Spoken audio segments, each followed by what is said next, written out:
Hello বন্ধুরা, সুমিস কিচেনে সবাইকে স্বাগত। আজকে বানাবো দুধ পুলি। দুধ পুলি বাঙালিদের ভীষণ প্রিয়। শীতকালে প্রত্যেকের ঘরে ঘরে পিঠে পায়েসের সঙ্গে দুধ পুলি কিন্তু হতেই হবে। ভীষণই সুস্বাদু এবং নরম তুলতুলে। কিভাবে নরম তুলতুলে দুধ পুলি বানিয়ে নেওয়া যায় সেটাই আপনাদের সঙ্গে শেয়ার করব। চলুন বন্ধুরা, আজকের রেসিপিটা শুরু করা যাক। কড়াইতে দিয়ে দিচ্ছি পরিমাণ মতো জল, ফ্লেমটা হাই রেখেছি। দিয়ে দিচ্ছি স্বাদ মতো নুন এবং জলটা হাই ফ্লেমে ফুটতে শুরু করলেই দিয়ে দেব 250 গ্রাম সুজি। সুজিটাকে ভালো করে ফুটিয়ে নেব। সুজিটা ফোটানো হয়ে গেলে দিয়ে দিচ্ছি আতপ চালের গুঁড়ো। বাদশাভোগ আতপ চালের গুঁড়ো দিচ্ছি আমি, আপনারা যে কোনো চালের গুঁড়ো দিতে পারেন, অবশ্য আতপ চাল হলে ভালো হয়।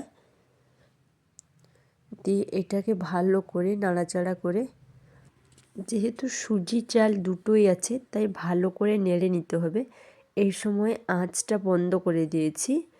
যদি মনে হয় এটা শুকনো আছে তাহলে উপর থেকে একটু গরম জল ছড়িয়ে দিলে ভালো হয়, তাহলে মাখাতে সুবিধে হবে। আমার এখানে গরম জল দেওয়ার দরকার নেই, আমার এটা পারফেক্ট আছে।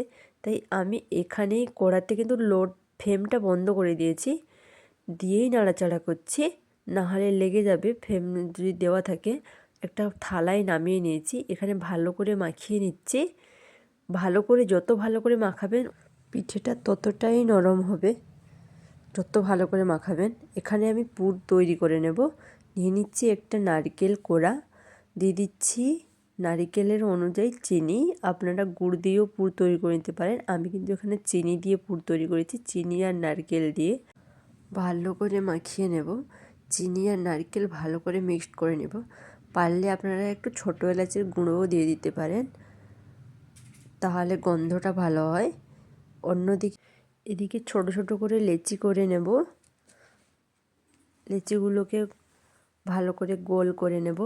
গরম থাকলে হাতের কাছে একটু জলও নিয়ে নিতে পারেন।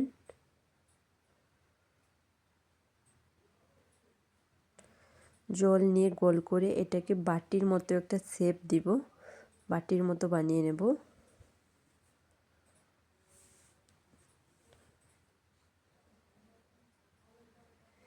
এরপরে তার মধ্যে পুর দিয়ে দেব। পুরটা বেশি পরিমাণে দেব না, বেশি পরিমাণ দিলে ফেটে বেরিয়ে যেতে পারে, সেজন্য বেশি পরিমাণ পুর দেব না। এর মুখটাকে বন্ধ করে সিল করে দেব। দিয়ে আপনারা যে যেরকম ডিজাইন জানেন, আমি এই রকমভাবে ডিজাইন দিয়েছি।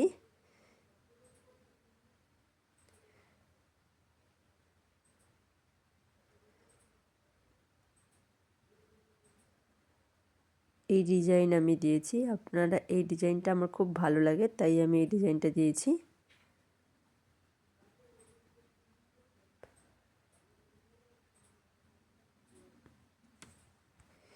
এইভাবে লেচি করে করে একটার পর একটা বানিয়ে নেব।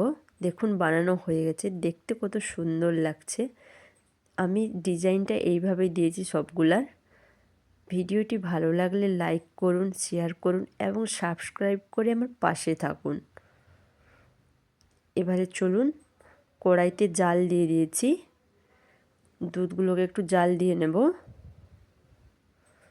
আমি এখানে গরুর দুধই ইউজ করেছি।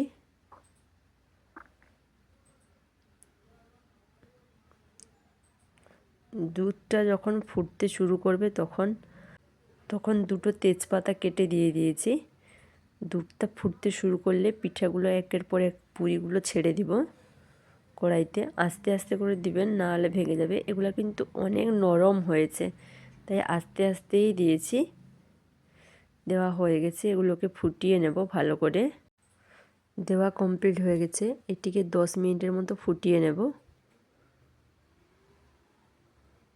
ফোটানো হয়ে গেলে দেখুন বন্ধুরা, ফেটে পড়ছে না। উপর থেকে দিয়ে দিচ্ছি গোবিন্দভোগ চালের গুঁড়ো, এর গন্ধ ভালো ছাড়ে এবং দুধটা ফেটেও যাবে না, তার জন্য এই গুঁড়োগুলো দিয়েছি এবং খেতেও একটা অসাধারণ টেস্ট হয়, তাই দিলাম। দিয়ে দিচ্ছি নারকেল কোড়া। দুধটা কিছুতেই ফেটে পড়বে না এই চালের গুঁড়োটা দিয়ে দিলে, তাই দিলাম চালের গুঁড়োগুলো। এবং দিয়ে দেব স্বাদ মতো চিনি। যে যতটা মিষ্টি খেতে চান ওই পরিমাণেই চিনিটা দেবেন। বেশি মিষ্টি খেতে চাইলে বেশি দেবেন, একটু হালকা খেতে চাইলে হালকা দেবেন। এগুলো সব দেওয়ার পর আবার 5 মিনিট ফুটিয়ে নেব, তাহলেই রেডি হয়ে গেছে আমাদের দুধ পুরি। দেখুন বন্ধুরা, একদম ফেটেও যাচ্ছে না, কত সুন্দর দেখতেও হয়েছে। একটা আপনাদেরকে কেটে দেখাবো।